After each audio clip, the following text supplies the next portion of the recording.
नमस्कार, विकास समाचारमध्ये आपले स्वागत। शहरातील रस्त्यांवर दुचाकीवर हातात पिस्तूल घेऊन हवेत उंचावून 2 मुलांचा रील्स बनवण्याचा व्हिडिओ व्हायरल। पिंपरी चिंचवड शहरातील रस्त्यांवर दुचाकीवर हातात पिस्तूल घेऊन 2 मुले हवेत उंचावून रील्स काढत असल्याचा व्हिडिओ समोर आला आहे। पिंपरी चिंचवडच्या खंडणी विरोधी पथकाने भरधाव दुचाकीवर हातात पिस्तूल घेऊन रील्स बनवणाऱ्या दोघांना अटक केली आहे। व्हिडिओमधून एकाच्या हातात पिस्तूल असल्याचे स्पष्ट दिसत आहे। हा व्हिडिओ कधीचा आहे हे समजू शकलेले नाही। सध्या व्हिडिओ सोशल मीडियावर व्हायरल होत आहे। दहशत पसरवण्यासाठी हे कृत्य केल्याचे समोर आले आहे। कुणाल रमेश साठे याला अटक करण्यात आली असून एक अल्पवयीन मुलाला ताब्यात घेतले आहे। यश कांबळे, सुशील बारक्या आणि रोहित मिश्रा यांच्यावर गुन्हा दाखल करण्यात आला आहे।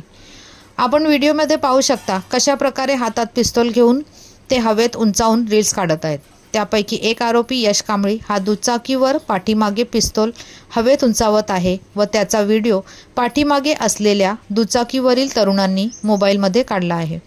या प्रकरणी तातडीने दोघांना अटक करण्यात आली असून आरोपींवर चिखली पोलीस ठाण्यात गुन्हा दाखल करण्यात आला आहे। पिस्तूल बनावट आहे की खरी याबाबत पोलीस तपास करत आहेत। अद्याप मुख्य आरोपीचा शोध पोलीस घेत असून आरोपी पिस्तूलसह फरार आहे।